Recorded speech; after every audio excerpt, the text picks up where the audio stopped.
आज Doubtnut app download करें। Doubtnut पर अपने सभी गणित, रसायन विज्ञान, भौतिक विज्ञान और जीव विज्ञान के डाउट्स का करो सफाया। बस प्रश्न की फोटो खींचो, एक ही प्रश्न को क्रॉप करो और तुरंत वीडियो सोल्यूशन पाओ।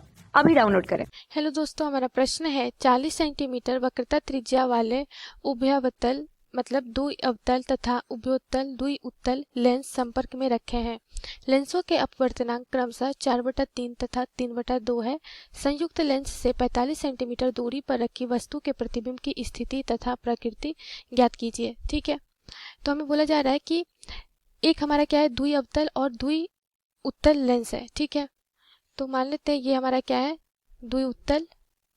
ठीक है, और ये हमारा है द्वि अवतल लेंस। ठीक है, जिसका दोनों ये जो है दोनों जो इसका उत्तल पृष्ठ है, ठीक है, उसकी जो वक्रता त्रिज्या दोनों के लिए कितनी दी हुई है, 40 सेंटीमीटर।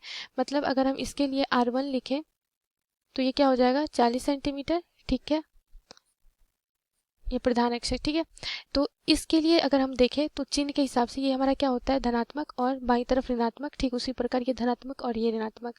तो अगर हम इस पृष्ठ के लिए देखें, ठीक है, तो R1 अगर हम ये पृष्ठ को लें और ये R2, तो इसके लिए जो वक्रता त्रिज्या होगी वो धनात्मक इधर होगी। ठीक है, और इस पृष्ठ के लिए अगर देखें तो इसके लिए वक्रता त्रिज्या इधर होगी। ठीक है, तो इसके लिए हमारा ऋणात्मक आ जाएगा, तो R2 इसके लिए क्या हो जाएगा, -40 सेंटीमीटर। ठीक है, अब इसके लिए देखते हैं R1 और R2 दोनों का जो परिमाण होगा वो सेम ही होगा, 40-40। ठीक है, लेकिन अगर चिन्ह की बात करें तो ये देखिए, ये हमारा क्या है, इस तरह से, तो इसकी जो वक्रता त्रिज्या होगी, ठीक है, ये किधर से होगा, ये कुछ इधर आएगा। तो इसके लिए R1 देखेंगे तो ये हो जाएगा -40 सेंटीमीटर, और इसके लिए अगर हम R2 देखें तो वो इधर होगा, तो इसके लिए हो जाएगा ये R2 40 सेंटीमीटर। ठीक है, अब बोला जा रहा है कि इन दोनों को क्या किया जा रहा है, संयुक्त लेंस बनाया जा रहा है। मतलब अब इसे क्या किया जा रहा है, दोनों लेंस को संयुक्त में रखा जा रहा है। ठीक है, और इससे बोला जा रहा है 45 सेंटीमीटर दूरी पे वस्तु रखी हुई है। मतलब यहाँ कहीं जब भी हम रखते हैं वस्तु को तो लेंस जो होता है उसके बाईं तरफ रखते हैं। ठीक है, तो जिससे उसका स्पष्ट प्रतिबिंब बनता है। तो यहाँ पे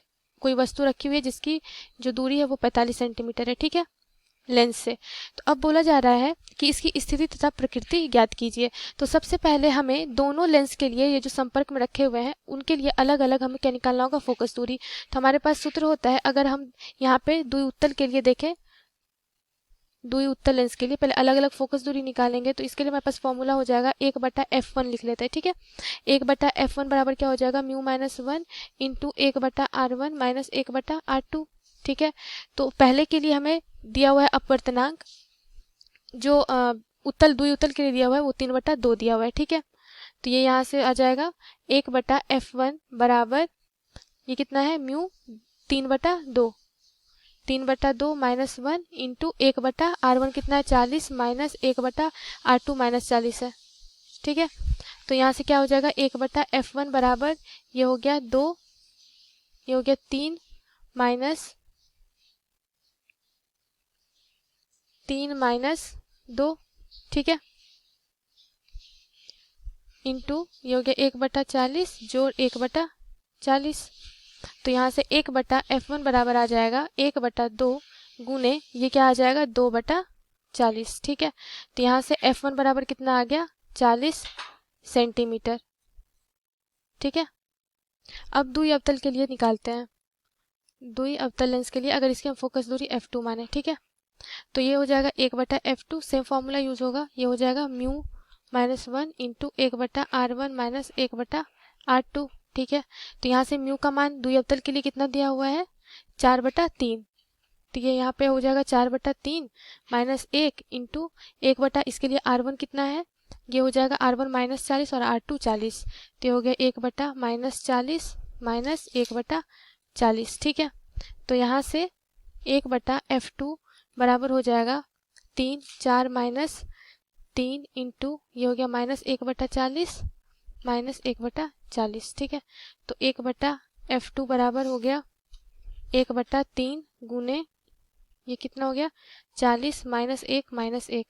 ठीक है, तो 1/f2 बराबर हो गया 1/3 गुने -2/40।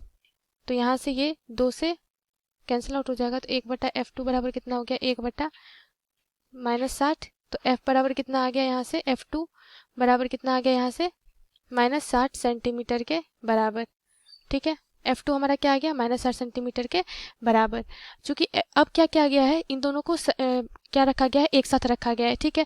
तो एक साथ रखने पे जो इस लेंस के लिए, ठीक है, अब ये क्या हो गया, एक लेंस बन गया। अब इस लेंस के लिए हम फोकस अगर दूरी निकाले तो इसके लिए जो फॉर्मूला होता है क्या होता है, अगर हम तुल्य फोकस दूरी निकाले संयोजन का, तो ये क्या हो जाएगा, 1/f निकाले तो ये हो जाएगा 1/f1 जोड़ 1/f2, ठीक है। 1/f1 कितना निकाला है हमने, 40 जोड़ 1/f2 क्या है, 1/-60, ठीक है।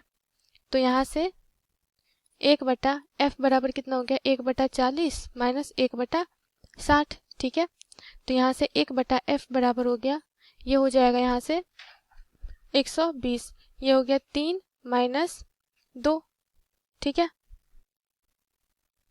तो यहाँ से 1/f बराबर हो जाएगा 1/120, तो यहाँ से f बराबर कितना आ गया, 120 सेंटीमीटर, ठीक है।